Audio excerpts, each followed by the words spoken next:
જામનગરની વાત કરીએ, જિલ્લા પંચાયતી આરોગ્ય શાખાની ઓફિસમાં આગનો બનાવ બન્યો। વહેલી સવારે ડીપીએમયુ ઓફિસમાં આગ ભભૂકી ઉઠી। કમ્પ્યુટર, ફાઇલો અને સ્ટેશનરી બળીને ખાખ થઈ ગઈ। ફાયર વિભાગે ભારે જહેમત બાદ આગ પર કાબુ મેળવ્યો। શોર્ટ સર્કિટથી આગ લાગ્યાનું પ્રાથમિક અનુમાન। કમ્પ્યુટર્સ અને ફાઇલો બળી જતા રેકોર્ડને નુકસાન થયું છે। આપણે દ્રશ્યો બતાવી રહ્યા છે। જિલ્લા પંચાયતી આરોગ્ય શાખામાં અચાનક આગ ભભૂકી ઉઠી હતી, જેના કારણે સામાન બળી ગયો હતો।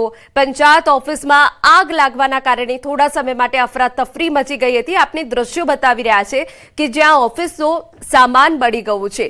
આગમાં રેકોર્ડને પણ ભારે નુકસાન થયું છે। જામનગરની જિલ્લા પંચાયતમાં આવેલી આરોગ્ય શાખાની એક કચેરીમાં આગ લાગી હતી। આજે સવારે 6:30 વાગ્યાના અરસામાં જે આગ લાગી હતી, જેને લઈને ઓફિસમાં તમામ જે માલ સામાન છે તે બળીને ખાખ થઈ ગયો છે। જે પ્રકારના દ્રશ્ય આપ જોઈ રહ્યા છો, જે ઓફિસની અંદર જે કોમ્પ્યુટર સહિતની ઇલેક્ટ્રિક સામગ્રી હતી, આ સામગ્રી બળીને ખાખ થઈ ગઈ છે। તો બીજી બાજુ અહીં જે ફાઇલો રાખવામાં હતી, આ ફાઇલોમાં પણ ક્યાંક ને ક્યાંક આગનો જે પ્રસરાવ છે તે થયો હતો ને આ ફાઇલો છે તે પણ ક્યાંક ને ક્યાંક ક્ષતિગ્રસ્ત થઈ છે। જે પ્રકારે શોર્ટ સર્કિટના કારણે આ આગ લાગી હોવાનું માનવામાં આવી રહ્યું છે, પરંતુ જે પ્રકારે વહેલી સવારે આગ લાગી છે તેને લઈને અનેક સવાલો ઉઠી રહ્યા છે। કારણ કે જે પ્રકારે જે ઓફિસ છે તે ઓફિસમાં જ આગ લાગી છે, તમામ જે સાહિત્ય છે, કોમ્પ્યુટર છે તે બળીને ખાખ થઈ ગયા છે। ત્યારે આ આગ લાગી છે કે લગાવવામાં આવી છે તેને લઈને અનેક પ્રશ્નો ઉદ્ભવી રહ્યા છે। જામનગર જિલ્લા પંચાયતની આરોગ્ય શાખાની ઓફિસમાં જ આગ લાગી છે। જે ડીપીએમયુ બ્રાન્ચ છે, આ બ્રાન્ચની અંદર આગ લાગી છે, તે આગની પાછળનું કારણ છે હજી અકબંધ છે। કિંજલ કારસરિયા, ન્યૂઝ 18 ગુજરાતી, જામનગર। અને હવે બુલેટિનમાં આગળ વાત કરીએ સ્વરાજનો સંગ્રામ।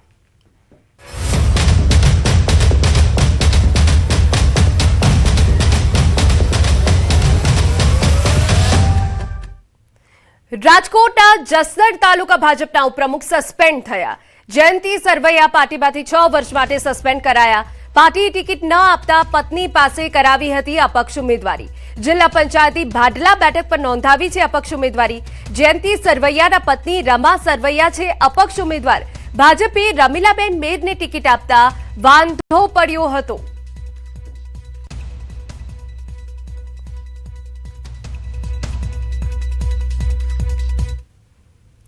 મહીસાગરમાં ભલાલા બેઠક પર રાજકીય ઉલટફેર જોવા મળ્યો। કોંગ્રેસ ઉમેદવાર ચંદ્રિકાબેનનું પ્રમાણપત્ર ખોટું હોવાથી તેમનું ઉમેદવારી ફોર્મ રદ થયું હતું। ભાજપના આગેવાનો દ્વારા વાંધા અરજી કરી ફોર્મ રદ કરાવવામાં આવ્યું હતું। હવે આ મામલે નવો જ વળાંક સામે આવ્યો। ચંદ્રિકાબેનના પિતા જશુભાઈ પરમારે કોંગ્રેસ છોડીને ભાજપના આગેવાનોની હાજરીમાં વરધરી મુકામે ભાજપમાં જોડાઈ કેસરીઓ ધારણ કર્યું। ચૂંટણી ટાણે જ પિતા પુત્રીના આ પક્ષપલટાથી જિલ્લાના રાજકારણમાં ચર્ચાઓ જાગી।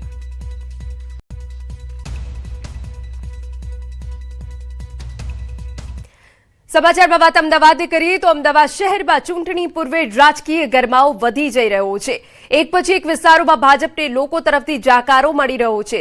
મતદારો ખુલ્લેઆમ વિરોધ નોંધાવી રહ્યા છે, જેના કારણે પ્રચાર માટે ગયેલા ભાજપના કાર્યકરોને કેટલીક સોસાયટીઓમાં પ્રવેશ પણ આપવામાં આવ્યો નથી। ખાસ કરીને અસારવા વિસ્તારમાં છેલ્લા કેટલાક દિવસોથી પરિસ્થિતિ તંગ બની છે, જ્યાં હોદ્દેદારો સાથે લોકોની ઉગ્ર બોલાચાલી પણ જોવા મળી રહી છે। વાસણા લાંભા બાદ હવે અસારવામાં ભાજપ માટે ભારેલા અગ્નિ જેવી સ્થિતિ છે।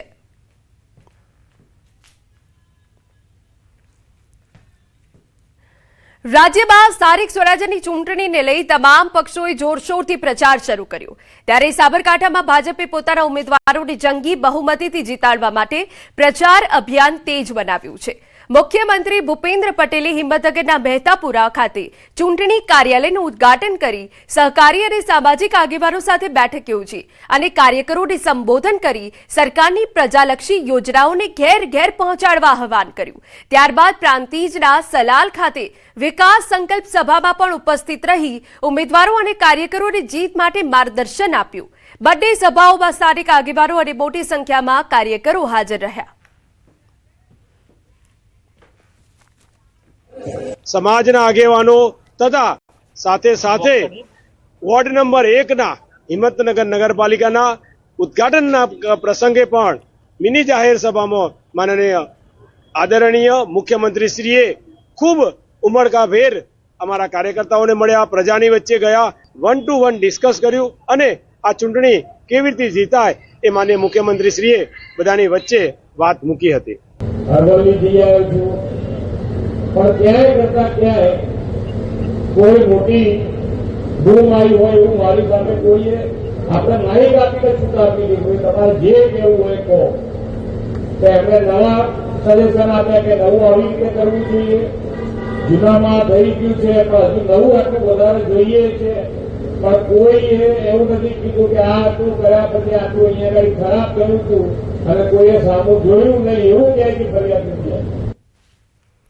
સ્થાનિક સ્વરાજ્યની ચૂંટણીને લઈ નાયબ મુખ્યમંત્રી હર્ષ સંઘવીએ જોરદાર પ્રચાર કર્યો.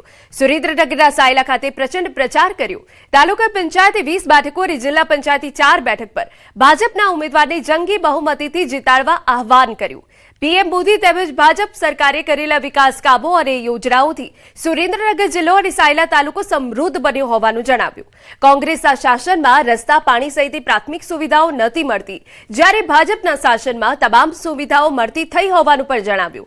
કોંગ્રેસના ઉમેદવારો મત માંગવા આવે તો જાકારો આપી માત્ર ભાજપના ઉમેદવારોને જીતાડવા અપીલ કરી. સમાચારમાં આગળ વધીએ.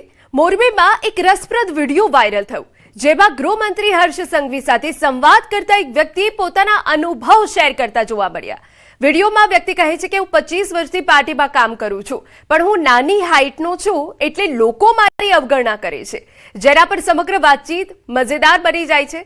રમેશ સોલંકી સાથે ગૃહમંત્રીની આ સહજ વાતચીત હાલ ચર્ચાનો વિષય બની છે.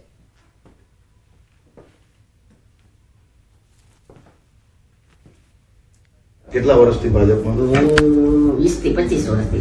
કયા બૂથ સંભાળો તમે? સામા કાંઠા 5 નંબરમાં. 5 નંબર બૂથ. કોઈ બૂથમાં કઈ તકલીફ હોય તો બધા તમારી પાસે આવે? મારા સાહેબ એવું છે, હું નાની હાઈટનો છું ને એટલે બધા અવગણના જાજી કરાય. અરે મારી નાની જ હાઈટ છે ને એમાં બસ નવી આપી ને બધા. કેવી લાગી? હે? એક નંબર ને બધા બધાને કામ કરજો.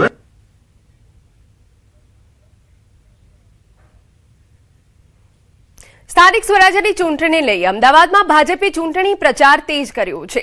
બોડકદેવ વિસ્તારમાં ઉમેદવારો ઘરે ઘરે જઈ સંપર્ક અભિયાન યોજી મતદારોને આકર્ષવાનો પ્રયાસ કરી રહ્યા છે. વિકાસ કાર્યો, ઇન્ફ્રાસ્ટ્રક્ચર પ્રચારમાં મુખ્ય એજન્ડા છે. છતાં ક્યાંક સ્થાનિકોએ રસ્તા, ડ્રેનેજ અને સ્ટ્રીટ લાઇટ જેવી સમસ્યાઓ અંગે સવાલ ઉઠાવ્યા. આ વચ્ચે ઉમેદવારોએ બોડકદેવ વિસ્તારમાં વિકાસના કામો જણાવ્યા હતા.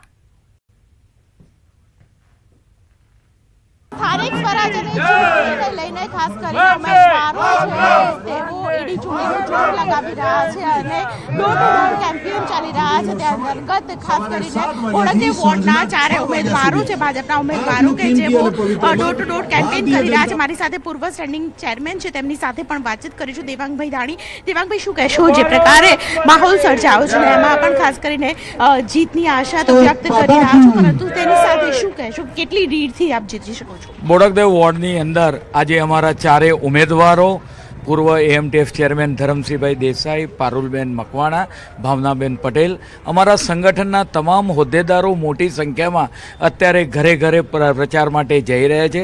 દેશના પ્રધાનમંત્રી નરેન્દ્રભાઈ મોદી સાહેબની જે વિકાસની જે રાજનીતિ છે, એના જે વિકાસના થયેલા કામો છે એ ઘર ઘર સંપર્ક દરમિયાન અમે પહોંચાડી રહ્યા છે. અને આ માહોલ દરમિયાન, પ્રચારના રાઉન્ડ દરમિયાન લોકો તરફથી ચેરમેન, સેક્રેટરી, સોસાયટીના રહીશો, વડીલો, મહિલાઓ તરફથી ખૂબ જ સારો આવકાર અમને મળી રહ્યો છે. અને બોડકદેવ વોર્ડની અંદર વાત કરીએ કે ભારતીય જનતા પાર્ટી મોટા માર્જિન સાથે 30,000 કરતાં વધારે લીડથી વિજય બનવા તરફ આગળ વધી રહી છે. બોડકદેવ વોર્ડની અંદર પણ 598 કરોડના વિકાસના કામો થયેલા છે.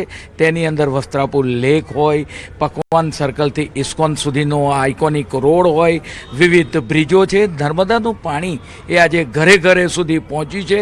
બોડકદેવ વોર્ડ સ્વચ્છતાની અંદર પણ અમદાવાદની અંદર પ્રથમ નંબરે આવ્યો છે. રોડ, રસ્તા અને પાણીમાં એક તો સૌથી પહેલાં દરેક સોસાયટીના અંદર આરસીસી રોડ કોઈ જગ્યાએ બાકી નથી. એન્ડ પરના જે રોડ છે એ સંપૂર્ણ રોડ બધા થઈ ચૂક્યા છે.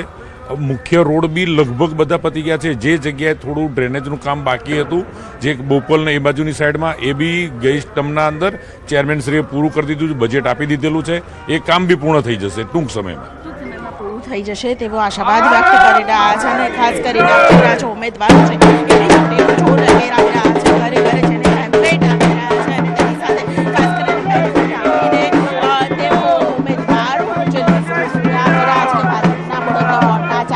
સારો છે તે પ્રકારે ખાસ કરીને ડોર ટુ ડોર કેમ્પેન દરરોજ સાંજે ચાલી રહ્યું છે. કાર્યાલય ઉપર પણ મોટી સંખ્યાની અંદર લોકો છે તે જોવા મળી રહ્યા છે. Camera person